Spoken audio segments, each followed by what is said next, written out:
Olá, bom dia. Estamos iniciando a nossa escola bíblica dominical e dando sequência aqui ao estudo, né, Vida Santa até a volta de Cristo.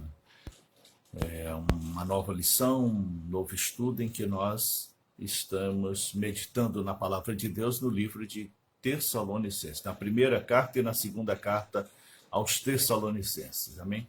A paz do Senhor para o irmão Legilson, para a irmã Rose, que já estão ligados, e aos demais que forem chegando conosco. Vamos orar. Deus Todo-Poderoso, a Ti rendemos graças e louvores, adoramos e glorificamos a Ti, queremos que Tu abras o nosso entendimento, para que possamos, Senhor, compreender a Sua palavra. Abençoa-nos em nome de Jesus Cristo. Amém. A paz do Senhor também para a irmã Aldenira. Bom, estamos fazendo a série de estudos Vida Santa até a volta de Cristo, com base nas duas cartas aos Tessalonicenses, cartas escritas por Paulo, apóstolo, para que pudesse orientar aquela igreja a respeito do Evangelho de Jesus Cristo. A igreja da Tessalônica foi uma das igrejas que Paulo fundou ali na segunda viagem missionária, e quando ele escreve as cartas, ele estava orientando aquela igreja sobre a condução e a permanência dos cristãos no Evangelho de Jesus, porque havia chegado por lá falsos profetas, né? Pessoas que distorcem a palavra de Deus. Então, desde o início do cristianismo, sempre tiveram aí infiltrados nas igrejas os falsos profetas, sempre tiveram aqueles joio no meio do trigo, aquelas pessoas que infiltram dentro da igreja com o propósito de fazer a obra de Satanás e não a obra de Jesus. A lição de hoje, número 2, tem como título A Defesa de um Ministério Frutífero. Paulo, nessa parte da carta aos Tessalonicenses, que é o capítulo 2 de 1 Tessalonicenses, ele fala a respeito, ele faz uma defesa do ministério dele. E diz assim a palavra de Deus em 1 Tessalonicenses, capítulo 2, do versículo 1 ao 8. Porque vós mesmos, irmãos, bem sabeis que a nossa entrada para convosco não foi vã. Mas, havendo primeiro padecido e sido agravados em Filipos, como sabeis, tornando-nos ousados em nosso Deus para falar o Evangelho de Deus com grande combate. Porque a nossa exortação não foi com engano, nem com imundície, nem com fraudulência, mas como fomos aprovados de Deus, para que o Evangelho nos fosse confiado, assim falamos, não como para agradar aos homens, mas a Deus que prova o nosso coração. Porque, como bem sabeis, nunca usamos de palavras lisonjeiras, nem houve um pretexto de avareza. Deus é testemunha. E não buscamos glórias dos homens, nem de vós, nem de outros, ainda que podíamos, como apóstolos de Cristo, sermos pesados. Antes fomos brandos entre vós, como ama que cria seus filhos. Assim nós, sendo-vos tão afeiçoados de boa vontade, quiséramos comunicar-vos não somente o Evangelho de Deus, mas ainda a nossa própria alma, porquanto nos éreis muito queridos. Então essa é a defesa que Paulo faz do ministério em que ele e os seus amigos iniciaram ali na cidade de Tessalônica. Nesse tempo havia chegado ali na cidade pregadores itinerantes. O que são pregadores itinerantes? Hoje eles são conhecidos como congressistas. Aquelas pessoas que vêm, cobram para pregar, faz aquele barulhão todo, vira as costas, levam dinheiro e deixa a igreja do mesmo jeito que estava, ou pior, geralmente pior, né? Porque eles são sutis e eles impregnam a igreja com falsas doutrinas. porque os itinerantes, eles estão interessados no dinheiro que eles vão receber. Eles não estão interessados nas almas que serão salvas. Portanto, a pregação deles é uma pregação ufânica, uma pregação aparentemente contundente, mas na verdade é cheia de sutilezas para enganar os escolhidos. Agora, com o advento da internet, a internet está cheia de mensagens, de pregadores, é preciso ter cuidado, né? Primeiro você tem que saber qual a origem daquela pessoa, que tipo de teologia ela segue, né? Para saber qual é o ensino que essa pessoa pode dar. Não pode sair por aí ouvindo. Hoje, o que está matando a fé dos cristãos? Uma quantidade enorme de supostos pregadores na internet, cada um falando comichões aos ouvidos. E com isso as pessoas estão perdidas, confusas e se desviando da fé, porque houve lorotas de todas as formas, de todos os jeitos, e não consegue se manter na fé, não consegue saber o que é certo e o que é errado. Por isso a importância de se ter uma base, de ter um discipulado, de aprender a base do Evangelho, as doutrinas básicas do Evangelho. É por isso que é importante o crente passar pelo discipulado, né, na sua igreja, estar ali presente, participar do discipulado, para que ele tenha conhecimento da base evangélica, para que ele não venha se desviar. Porque quando ele tem conhecimento da base, ele não se desvia, ele sabe o que é certo, o que é errado, ele sabe o que é lorota do que é a palavra de Deus. O apóstolo Paulo defende dos ataques de Satanás contra ele e seus companheiros de missão, devido a uma pregação nova que surgiu lá na Tessalônica, que na verdade foi introduzida pelos falsos profetas, pelos itinerantes, né, por aqueles que vivem de igreja em igreja e não têm compromisso com ninguém. Havia, portanto, entre o povo muita murmuração, e a murmuração ela é uma arma perigosa, né? Quando começa a surgir fofoquinhas dentro da igreja, é porque as pessoas estão dando mais ouvido a Satanás do que ao Espírito Santo de Deus. É preciso, então, muita cautela. Cuidado com fofoquinhas dentro da igreja, cuidado com aquelas conversinhas sem futuro, aquelas conversinhas maldosas, né? Jogando um contra o outro, jogando membro contra a liderança. Então, muito cuidado com essas coisas, né? Isso aí é um princípio de dissensão dentro da igreja que pode ocasionar uma facção dentro da igreja. Então, é preciso que o membro esteja atento a esse tipo de acontecimento para que ele mesmo venha se guardar na fé, né? Não venha se envolver nessas lorotas. E o apóstolo Paulo ele escreve 1 Tessalonicenses e 2 Tessalonicenses justamente para instruir a igreja da Tessalônica, os cristãos da Tessalônica, a respeito do verdadeiro evangelho diante das distorções que os falsos profetas estavam introduzindo. Então, por onde Paulo passou na primeira viagem missionária, na segunda viagem missionária e na terceira viagem missionária, ele pregou o evangelho de Jesus, converteu almas, batizou pessoas e levantou presbíteros para cuidar das igrejas. Porém, com a ausência dele, vieram os falsos profetas e bagunçaram tudo. Então é preciso muito cuidado, né? Vamos lá, primeira parte da lição, defendendo o ministério. Uma entrada abençoada, conforme capítulo 2, versículo 1. Paulo tinha convicção de que o trabalho desenvolvido na capital da Macedônia era realizado com muito amor e zelo. Ele estava certo do que ele tinha feito, ele e os seus companheiros de missão. Eles estavam certos do que pregaram, do que ensinaram, mas, no entanto, vieram os oponentes dizer que não é nada disso. Está tudo errado o que Paulo, Silas ensinaram, né? Está tudo errado. O correto é isso, é isso, é isso. e, na verdade, eles estavam desconstruindo o certo e ensinando o errado para que pudesse tirar vantagem sobre isso.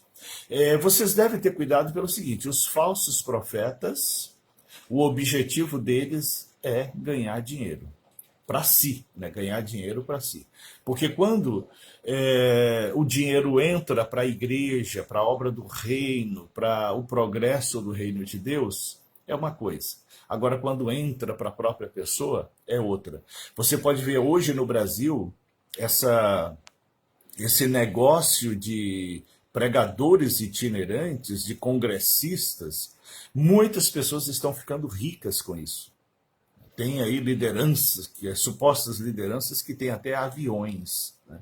Tem até jatinhos particulares. Já não viajam nem com avião comercial, avião particular. Em virtude de quê?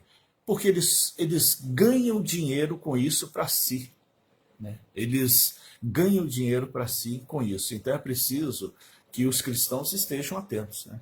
Os cantores gospel, os pregadores famosos, muito cuidado com isso, porque na verdade são falsos profetas que não têm compromisso com nada, porque se tivesse compromisso estaria dentro de uma igreja conduzindo um grupo de pessoas, né? Mas estão por aí preocupados muito mais com seus ganhos. E era isso que aconteceu ali na capital da Macedônia, na Tessalônica, e desvirtuou tudo aquilo que Paulo e seus companheiros de missão haviam ensinado. Paulo lhes diz que a nossa entrada para convosco não foi vã, isto é, não foi infrutífera. Paulo, ele defende que quando ele esteve ali na Macedônia, não foi em vão, ele pregou o evangelho, teve conversões, e muitas conversões. Foi uma igreja que cresceu muito rápido, porque tem igrejas que crescem muito rápidas e tem igrejas que demoram muito para crescer. É muito relativo, é de acordo com o grupo de pessoas, com o comprometimento das pessoas, com o envolvimento das pessoas com a palavra de Deus e com a fé, que faz o desenvolvimento de uma igreja, né? E ali na Tessalônica, o crescimento foi muito rápido, né? Paulo ficou pouco tempo lá porque a igreja cresceu rápido, as pessoas desenvolveram rápido na fé, e ele já levantou o presbítero ali no meio para que pudesse cuidar, então, daquele grupo que cresceu muito rápido.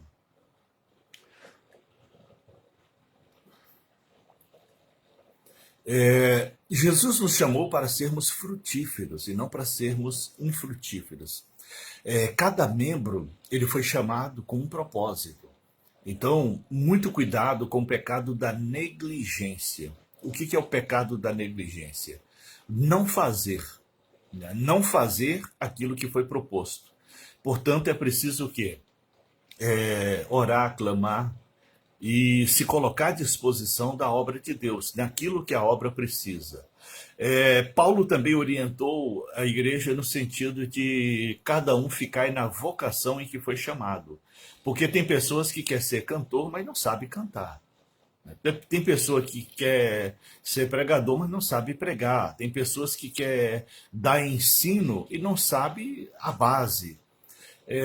Então, assim, entenda qual é a sua utilidade, entenda o que você já está preparado, e se você tem chamado ou desejo de fazer algo mais, então primeiro se capacite, primeiro aperfeiçoe, primeiro desenvolva para que possa fazer com zelo e com qualidade. Foi isso que Paulo e os seus amigos fizeram, não só na Tessalônica, mas em todos os lugares por onde passaram, fizeram aquilo que era correto, aquilo que era certo e aquilo que eles tinham domínio. E ensinaram os discípulos, cada um na vocação em que tinha, para que ficasse ali contribuindo com a igreja, somando com a igreja, ajudando na igreja, em todas as cidades ali da Ásia Menor. Ainda sobre essa primeira parte, Paulo fala sobre a ousadia na pregação. Ele fala sobre isso no versículo 2 do capítulo 2. Ele diz, né, que fomos ousados em nosso Deus. Então, a pregação, ela tem que estar dentro de um contexto bíblico.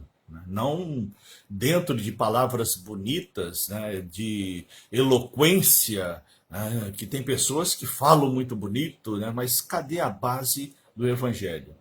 Né? Cadê a base de verdade nisso? Cadê a base dos ensinos de Jesus?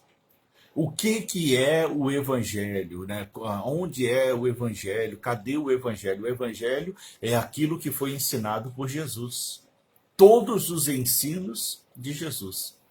Você vai encontrar o Evangelho de Jesus escrito com 4 pessoas diferentes, em épocas diferentes e com palavras diferentes. Mateus, Marcos, Lucas e João, eles escreveram a mesma coisa sem saber que um outro estava escrevendo, e o que eles escreveram em lugares diferentes, em épocas diferentes, tem o mesmo contexto. Tem o mesmo contexto. Então, o Evangelho de Jesus está aí em Mateus, Marcos, Lucas e João. É só você ler atentamente esses 4 livros da Bíblia que você vai ter a plena convicção, a plena certeza do que é a palavra ensinada por Jesus Cristo. Então, o Evangelho é a palavra ensinada por Jesus Cristo. As cartas dos apóstolos são detalhamentos do Evangelho de Jesus. Detalhamento, ou seja, uma explicação maior para que as pessoas pudessem tirar as dúvidas. Um detalhamento para que as pessoas pudessem tirar dúvidas. Então, o Evangelho está em Mateus, Marcos, Lucas e João. 4 evangelistas que escreveram a mesma coisa, com linguagens diferentes, para povos diferentes, em épocas diferentes. Dando sequência aqui. As tribulações que o apóstolo experimentou em Filipos, que está registrado em Atos dos Apóstolos, capítulo 16, versículos 19 até o 40, quando ele foi humilhado, espancado, preso, juntamente com Silas, em lugar de lhes causar medo e temor na jornada missionária, fez com que eles tivessem um efeito positivo em favor da busca das almas perdidas. Antes de ir para Tessalônica, eles passaram por Filipos, né, uma cidade também ali na Ásia Menor, onde foram duramente agredidos e presos. Mas isso não desanimou, pelo contrário, estimulou eles a seguir adiante. Quando nós encontramos algum tipo de barreira, algum tipo de dificuldade, nós não podemos desanimar. Nós devemos o quê? Nos manter animados. Por quê? Porque todo aquele sofrimento é porque tem algo muito bom na frente. Toda aquela luta é porque tem algo muito bom pela frente. Toda aquela prova é porque tem algo muito bom pela frente. Então, ao invés de desanimar, o cristão tem que ficar animado diante das situações em que ele vai vivendo ao longo da vida cristã. Se não for consequência de pecado, se não for consequência de erro, glorifique ao Senhor, porque coisas grandes virão. A prudência no ministério, né? Paulo foi prudente no ensino da palavra, no exemplo de vida, no exemplo como cristão. E aos Filipenses, ele disse que para ele o viver era Cristo e o morrer era lucro. O que ele queria dizer com isso? Que ele estava vivendo puramente para o Evangelho. A vida dele já não fazia sentido para ele mesmo, mas a vida dele fazia sentido para o reino de Deus. Para ele, se eles prendessem, se eles matassem ele, para ele não faria sentido nenhum, não teria problema nenhum. Que para ele o que importava era anunciar o reino de Deus, era anunciar Jesus ressuscitado, era anunciar as boas novas, era chamar o pecador para o arrependimento através do perdão dos pecados em Jesus Cristo. Isso é que importava para Paulo. Então ele foi preso, ele passou por naufrágio, passou por fome, passou por dificuldades, apanhou, foi agredido, enfim, isso nada fazia sentido para ele, pouco importava. Para ele o que importava era o resultado do evangelho que ele estava anunciando. Para ele o que resultava era ver as almas arrependidas se juntando ao reino de Deus. Isso é que importava para ele. Assim também deve ser qualquer outro cristão, né? Tem que fazer o trabalho com ousadia, não se acovardar diante das dificuldades e dos problemas, não ser omisso deixando de fazer, mas sendo ousado em anunciar o reino de Deus.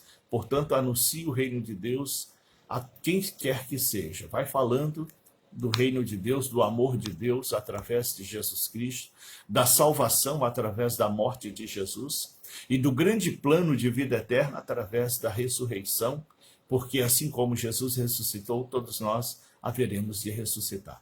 Então anuncie, pregue, convoque o pecador para o arrependimento, chame o pecador para o arrependimento através de Jesus Cristo e seja útil no reino de Deus. Pregue, pregue e pregue. Segunda parte da lição diz sobre não agradar-nos a homens. Quando Paulo fala em ousadia, ele não está falando em atrevimento. Tenha muito cuidado. Tem muitas pessoas atrevidas, né, que querem se aparecer. Tem pessoas que lançam desafios, que ficam ali querendo se mostrar mais santo do que todos. Muito cuidado com isso, tá? Isso é enganação diabólica. Não confunda ousadia com atrevimento. Paulo e todos os apóstolos não foram atrevidos, eles foram ousados, ou seja, corajosos dentro de uma verdade, corajosos dentro dos limites em que eram estabelecidos pelo Espírito Santo. Então não confunda ousadia com atrevimento. Também não procure agradar os homens. Tem assim muitas pessoas que ficam colocando limites. Eu não vou pregar isso porque a pessoa vai ficar magoada. Eu não vou fazer tal coisa porque a pessoa não vai querer ficar aqui. Eu não vou falar isso porque senão a pessoa não vai querer continuar na igreja. Eu não vou repreender o diabo porque senão a pessoa nunca mais vai voltar aqui. Ora, nós não devemos agradar as pessoas, nós devemos agradar a Deus. Paulo disse que a sua exortação não foi com engano, nem com imundície e nem com fraudulência. Ele foi legítimo no que ele fez, ele foi ousado no que ele fez, e ele fez exatamente aquilo que é o Evangelho, aquilo que é determinado na palavra. Portanto, não confundir e não querer agradar as pessoas. Porque existem aí evangelistas, lideranças, pastores, que pregam só coisas bonitas aos ouvidos, né? Belas aos ouvidos, né? O culto virou show, um espetáculo de arte. Por quê? Porque não tem evangelho. Porque o Espírito Santo não está lá. Então precisa buscar elementos humanos, artísticos, para suprir uma ausência do Espírito Santo. E supre? Claro que não. Claro que não. O Espírito Santo, ele age no poder da palavra. O Espírito Santo, ele age no poder do Evangelho. Então não confunda as coisas. Tá? E existem aí hoje muitos, juntando uma multidão de pessoas, mas não está convertendo ninguém. Ninguém está sendo salvo naquele meio. A vida continua uma fraude espiritual, a pessoa está totalmente desprotegida espiritual, as pessoas não conhecem as doutrinas do reino de Deus, as pessoas não sabem o que é básico, né? Salvação, Deus, oração, libertação, regeneração, enfim, aquilo que é básico na vida cristã. Portanto, muito cuidado com as sutilezas. Paulo chama, e naquele tempo, né, no início da era cristã, esses pregadores itinerantes eles eram chamados de sofistas. Por quê? Porque eles eram sutis, eles eram falsos, enganosos, tapeadores. Então, muito cuidado com pregadores itinerantes, aqueles que saem de igreja em igreja, né, falando bonito, falando com empolgação. Eles não pregam o verdadeiro evangelho porque o interesse deles é juntar pessoas e ganhar dinheiro. Então, muito cuidado, então, com os pregadores itinerantes, né? São lobos vestidos em peles de ovelhas. Paulo também, ele fala sobre não agradar aos homens, ele exorta os crentes à verdade do evangelho. Paulo foi acusado pelos inimigos de não ser um verdadeiro evangelista. E quando ele escreve a primeira e segunda carta aos Tessalonicenses, ele faz a defesa do seu ministério, né? O apóstolo ele exortou os irmãos através da mensagem do evangelho, mostrando as verdades desconhecidas para eles. E entre essas verdades, né, ele tornou conhecido para os novos crentes o mistério de Deus, que é Jesus. Jesus Cristo, como Salvador, é o grande mistério de Deus. Por que é o grande mistério de Deus? Porque todos esperavam que ele fosse vir de uma forma gloriosa. E, no entanto, ele veio como homem. Todos esperavam que ele viesse como um anjo, um querubim, né? E ele veio como homem. Todos esperavam que ele viesse com grande poder militar e grande poder político. Ele abominou as duas coisas e viveu a fé pela fé. Então, essa expectativa que tinha da vinda de Jesus, ilusória, não foi aceita, principalmente pelos judeus da época, porque eles esperavam a vinda do Messias de uma forma pomposa, de uma forma gloriosa, de uma forma sobrenatural. E ele veio como homem. E esse é o grande mistério de Deus para a salvação da humanidade. Porque por um pecado, por um homem, Adão, entrou o pecado no mundo. E fosse necessário que por um homem o pecado também saísse. E esse homem é Jesus Cristo. O grande mistério de Jesus, também Paulo revela em Colossenses capítulo 2, versículo 2, né? Em Colossenses capítulo 2, versículo 2, ele também fala sobre esse mistério de Deus em enviar o Salvador de uma forma corpórea, de uma forma humana, e não de uma forma angelical e sobrenatural, conforme era esperado. Agora, não há nada que dá sustentação aos judeus, porque os judeus tinham o livro dos profetas, né, os livros dos profetas. E os profetas profetizaram a vinda do Messias de uma forma humilde, de uma forma simples, de uma forma corpórea, ou seja, humano, com todas as características que veio em Jesus. Tanto é que os apóstolos, para converter os primeiros cristãos, eles usavam os livros dos profetas, principalmente Isaías. Isaías foi o que mais detalhou com precisão como seria o Messias. E tudo que Isaías profetizou, não só Isaías, mas todos os outros profetas, mas estamos falando de Isaías porque ele detalhou com muita clareza como seria o Messias, né? E foi exatamente como nasceu, como cresceu, como viveu e como morreu e ressuscitou Jesus Cristo. Portanto, não há dúvida que ele é o Messias. Basta ver os sinais que ele operava no tempo dos apóstolos e que ele opera nos tempos de hoje. Curas, libertações, transformações de vida, regenerações, salvação de almas. As mesmas obras que Jesus fazia, os apóstolos fizeram e nós, evangelistas dos tempos de hoje, também fazemos.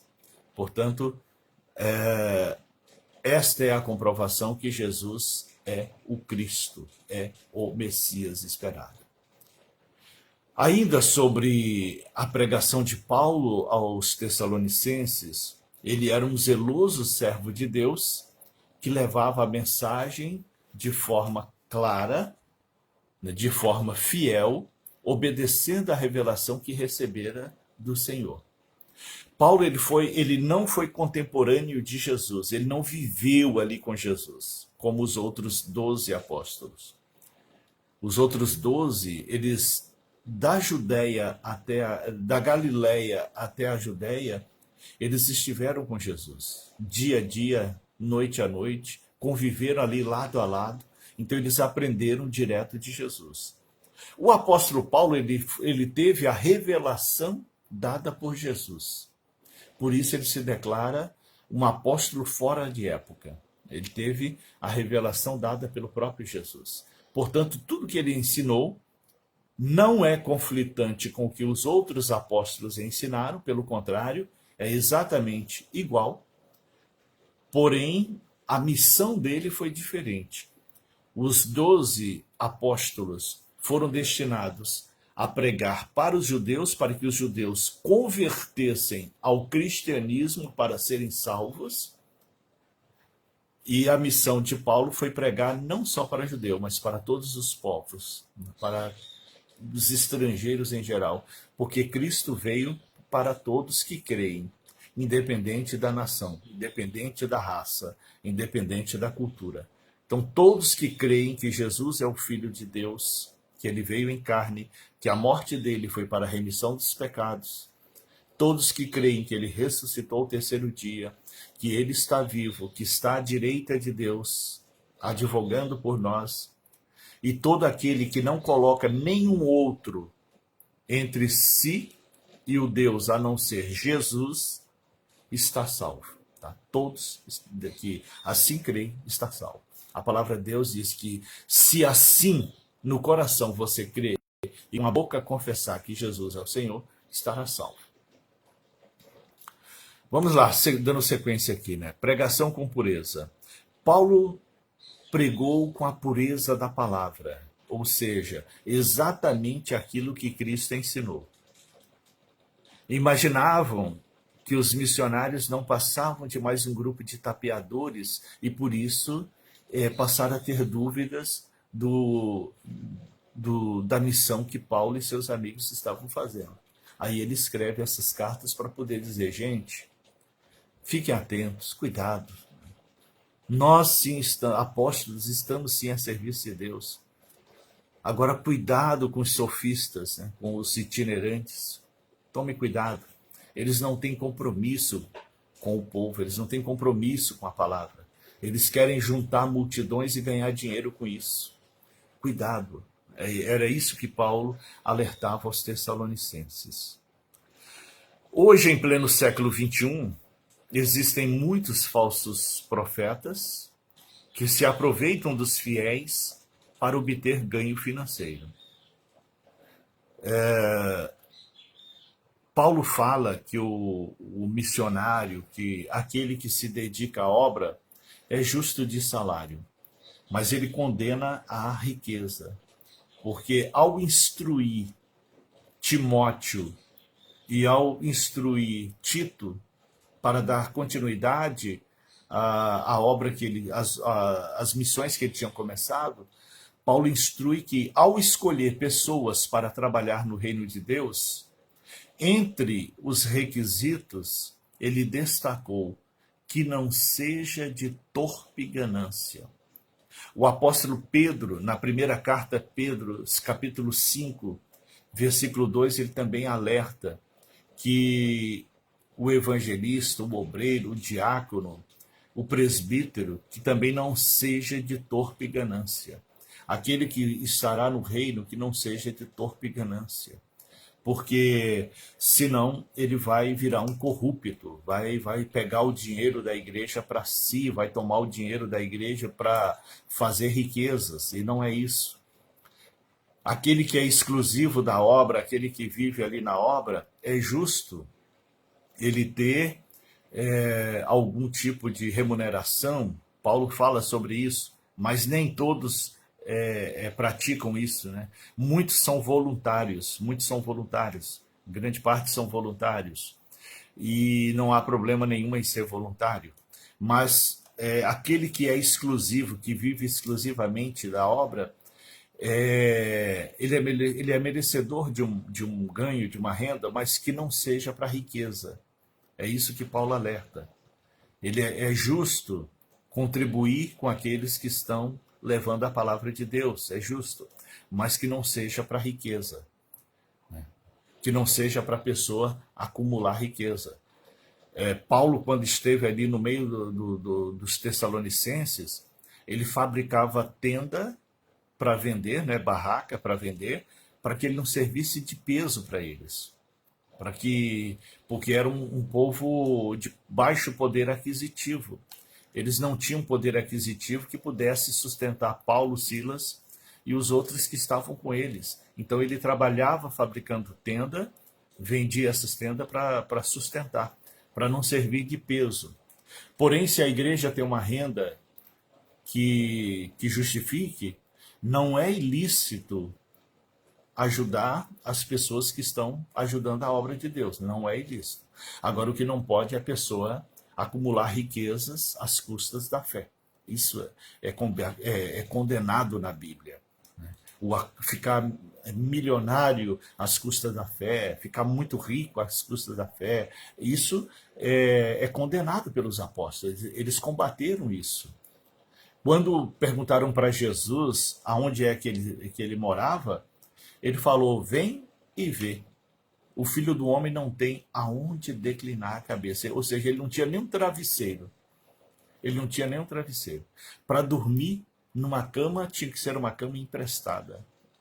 Para se cobrir nas noites frias, tinha que ser com cobertor emprestado. E nada lhe faltou. Quando ele instruiu os discípulos para que eles tivessem uma experiência missionária, que ele separou ali de 2 em 2 e enviou, ele deu a ordem, né? Não leve 2 túnicas, 2 sandálias, 2 moringas de água, né? Vai com o que tem e não vai faltar nada. E se vocês não forem abençoados, amaldiçoem aqueles que não te abençoarem, né? Ou seja, nada vai faltar, mas não pode ser por ganância. Não pode ser por ganância. Portanto, se a pessoa tem um tipo de renda, um tipo de profissão, é importante que seja um voluntário. É importante que seja um voluntário para que não sirva de peso para a igreja. Vamos lá, dando sequência, a parte 3 da lição fala: não buscando a glória dos homens. Não buscando a glória dos homens. Isso aqui é uma outra orientação muito importante para quem vai servir no reino de Deus, né? Paulo disse que ele e os seus companheiros não buscavam a glória dos homens, nem deles próprios, nem dos outros. 1 Tessalonicenses, capítulo 2, versículo 6, fala sobre isso. Há quem busque glórias para si, né? Aquelas pessoas que querem ser conhecidas como espiritual, querem ser conhecidas como alguém cheio do Espírito Santo. Não há necessidade.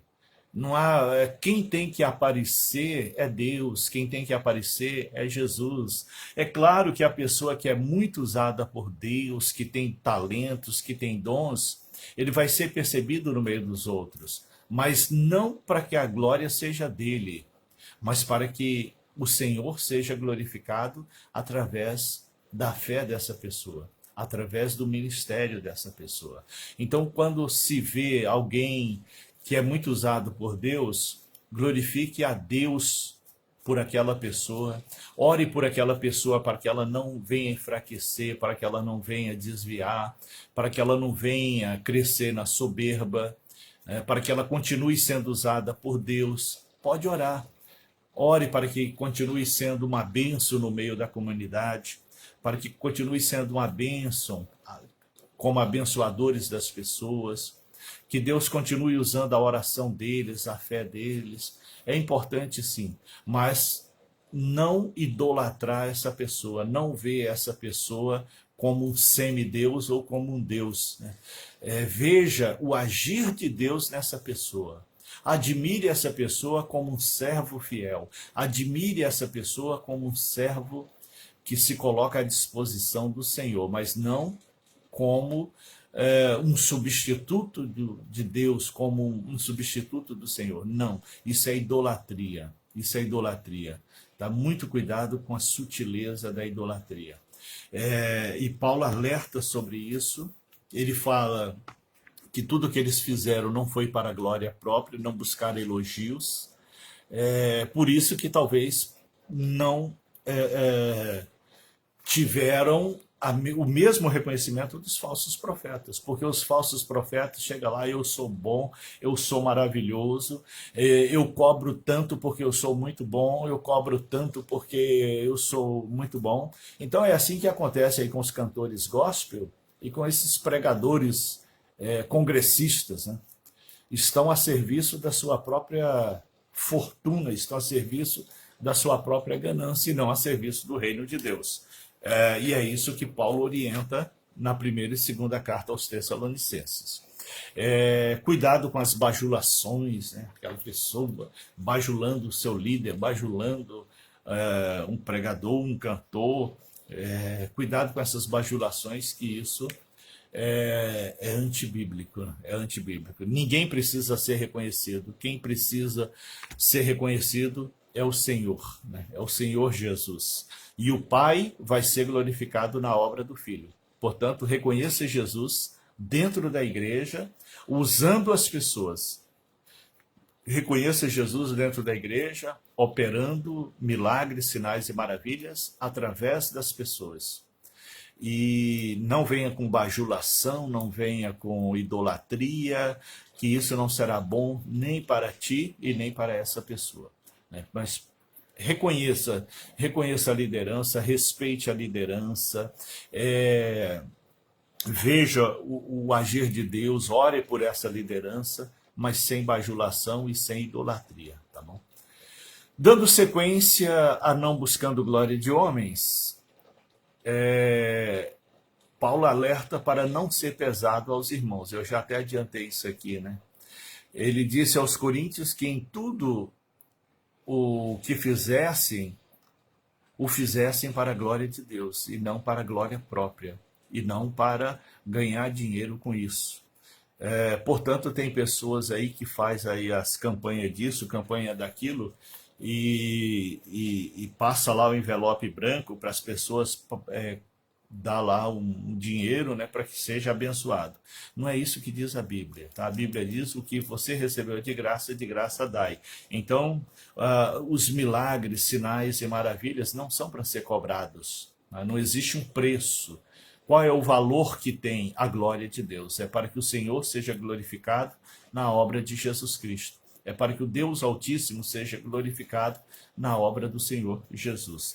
Portanto, o ministério de cura, libertação, salvação, regeneração, ele é exercido gratuitamente, né? Não se requer.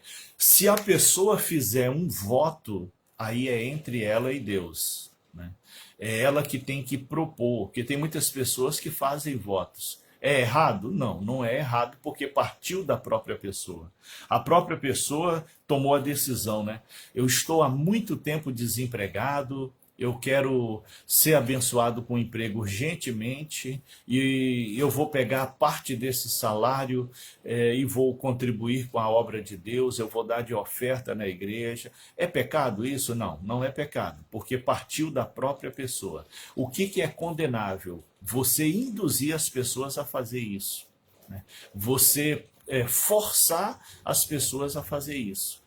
Então isso é que é condenável, né? Forçar as pessoas a fazer isso como se isso fosse a solução, né? Como se dependesse disso para o agir de Deus. E o agir de Deus depende da fé. Depende da fé. Então, quando se faz um voto, é entre a pessoa e Deus, então que seja cumprido. Quem fez o voto, que cumpra. Se a pessoa fez um voto, ela tem que cumprir, né? Porque Deus não é homem para que minta, nem filho do homem para que volte atrás na sua palavra. Deus não se esquece dos compromissos. Então, quem faz voto, cumpra. Você fez voto de uma oferta especial, alguma coisa, trate de cumprir, porque foi entre você e Deus, né? Agora, o que é condenável é a liderança induzir o povo a isso em troca de algum milagre, de alguma bênção. Não é, isso não é bíblico, tá? A bênção, o milagre, é fruto da misericórdia de Deus para aqueles que creem e aceitam o Senhor Jesus.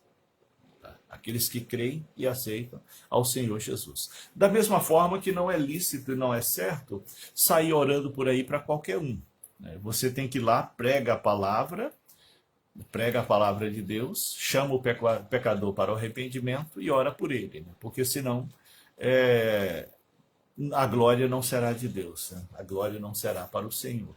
Portanto, é importante a conversão do pecador. Paulo também diz, né, como apóstolo de Cristo, né, ele e os outros missionários poderiam ser pesados aos Tessalonicenses.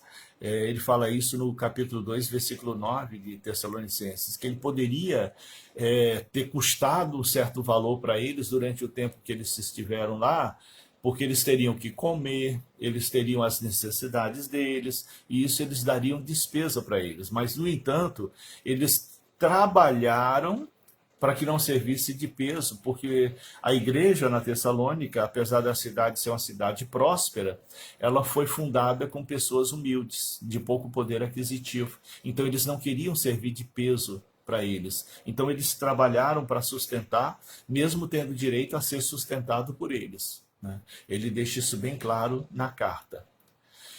Ele também afirmou que o meu Deus, isso ele fala em Filipenses capítulo 4, versículo 19, ele diz, o meu Deus, segundo as suas riquezas, suprirá todas as vossas necessidades em glórias por Cristo Jesus. Ou seja, o cristão é sustentado pelo Senhor, né? O cristão é sustentado pelo próprio Deus. Deus é um Deus de provisão. Então Deus vai tocar no coração de alguém para dar comida quando chegar a hora de comer. Deus vai tocar no coração de alguém para doar roupa quando for necessário. Deus vai tocar no coração de alguém para doar aquilo que é necessário para a sobrevivência dessas pessoas à medida da fé, né? Seja um contribuinte, né? Todo aquele que é contribuinte da obra de Deus, ele é grandemente abençoado, né? Vamos ver mais para frente um dos estudos, vamos preparar só para falar sobre essas coisas, para que as pessoas entendam, né, a importância. Tem uma importância de ser dizimista? Tem, porque existem bênçãos exclusivas para dizimistas. Tem bênçãos reservadas para quem é ofertante? Tem. Existem promessas exclusivas para os ofertantes. Tem também promessas para aqueles que dão as ofertas alçadas, que são as ofertas para a liderança, né, para a sobrevivência dos pastores, para abençoar os pastores, os missionários, aquela pessoa que está ali na obra, né? Existem critérios para isso, mas existem também promessas específicas para isso, né? Então, em outra ocasião, nós faremos um estudo exclusivamente sobre isso, para que vocês possam compreender cada tipo de oferta e cada promessa para cada tipo de oferta, para cada tipo de contribuição, né? Mas vamos lá, seguindo adiante aqui. A última parte da lição diz, como ama que cria os seus filhos. Naquele tempo tinha as amas de leite, né? As mulheres, as mães que não podiam amamentar os filhos, né? Elas tinham ali aquelas mulheres que trabalhavam para elas em suas casas e elas amamentavam os filhos das suas patroas. Então, eram chamadas de amas de leite, né? Eram tipo as mães que alimentava os filhos. Então Paulo fala sobre isso, que ele e os outros apóstolos, eles eram como amas de leite. Eles não eram a mãe, mas eles alimentavam aquelas pessoas, né? Com a palavra de Deus, com as bênçãos do Senhor. Ou seja, nós não somos deuses, mas estamos a serviço do Deus Altíssimo. Nós não somos Messias, mas estamos a serviço do Messias. É isso que Paulo diz quando ele compara ele e os seus amigos, seus companheiros de missão, como amas de leite, né? Ele se compara a alguém que está fazendo a obrigação de outro. Então a obrigação de amamentar o filho é da mãe, mas tem mãe que não consegue amamentar. Hoje não tem mais as amas de leite como antigamente, só que tem o banco de leite, né? As mães que têm criança, que recém-nascidas, que não conseguem produzir leite, no hospital público, na maternidade pública, tem o banco de leite, que são aquelas mães que têm leite demais, que sobra, que doam e ficam guardadas ali para passar para essas mães que têm criança recém-nascida e não conseguem amamentar. Então ainda existe aí as amas de leite, porém agora de uma forma diferente, né? Vamos lá. Paulo fala que eles foram brandos como a mãe, né? Ou seja, ensinaram como a mãe ensina os filhos. E ele fala também da afeição do pastor, né? Que eles foram afeiçoados, ou seja, eles deram assistência àqueles que precisavam. Eles deram assistência para aqueles que necessitavam. Por que eu particularmente sou contra os grandes templos? Porque um pastor, ele tem que dar assistência a seus membros. Quando o membro precisa de oração, ele tem que ir lá orar. Quando o membro precisa de uma palavra, ele tem que ir lá. Quando o membro precisa de um auxílio, ele tem que estar lá, né? E uma igreja aí com centenas, com milhares de membros, ninguém só conhece o pastor que vê lá em cima, né, no púlpito, vê de longe. E o pastor não conhece os membros que tem, não sabe da vida dos membros que tem, não sabe o nome dos membros que tem. Então, sobre isso, Paulo fala que tanto ele quanto os apóstolos foram afeiçoados no amor, ou seja, eles se dedicaram às igrejas como uma mãe cuida dos filhos, né? Ali atentos. A mãe conhece cada um pelo nome, a mãe conhece cada um pelo comportamento, a mãe conhece cada um pelo olhar, né? Pelo caminhar, pelo semblante, a mãe já sabe o que se passa. E assim deve ser o líder, né? Por isso que eu sou a favor de pequenos templos, pequenos grupos, porque aí o líder consegue acompanhar, né? Consegue ver, né? E consegue ajudar aquelas pessoas a crescer e desenvolver na fé. Amém? Portanto, dar assistência aos que recebem o evangelho é um dever da liderança, é um dever do líder. E é sobre isso que Paulo orienta finalmente aqui no capítulo 2 da carta aos Tessalonicenses, né? 1 Tessalonicenses. Concluindo a lição, né, a conclusão aqui da lição diz assim: o ministério de Paulo foi frutífero e aprovado por Deus. Em Tessalônica, mesmo tendo passado menos de um mês, deixou uma igreja bem doutrinada através do ensino e da exortação sadia. O adversário levantou murmuradores para acusar o apóstolo e seus companheiros, porém não tiveram êxito, pois a palavra de Deus, ela é verdade, e suplantou os argumentos da mentira e da calúnia. Então, quando chegar alguém caluniando a liderança, falando mal da liderança, criticando a liderança, cuidado, essa pessoa está a serviço de Satanás, né? A não ser que a liderança esteja totalmente errada, né? Que aí você vai conseguir perceber também quando é que o líder está totalmente errado, que tem liderança aí que está a serviço de Satanás também, né? Às vezes tem isso. Mas eu digo assim, se você conhece, você sabe, E aí a pessoa do nada vem com críticas, vem com falações, cuidado.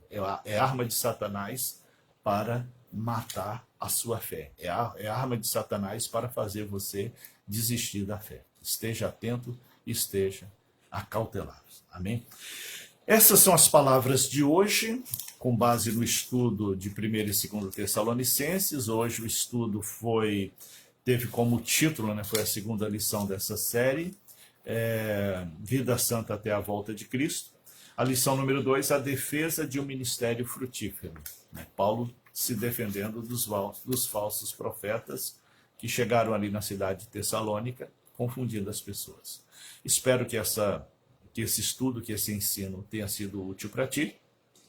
E se for útil para outra pessoa também, mande o link para essa pessoa para que ela possa conhecer mais da palavra de Deus. Amém? Que Deus seja louvado e glorificado, que essas palavras sejam guardadas em seu coração.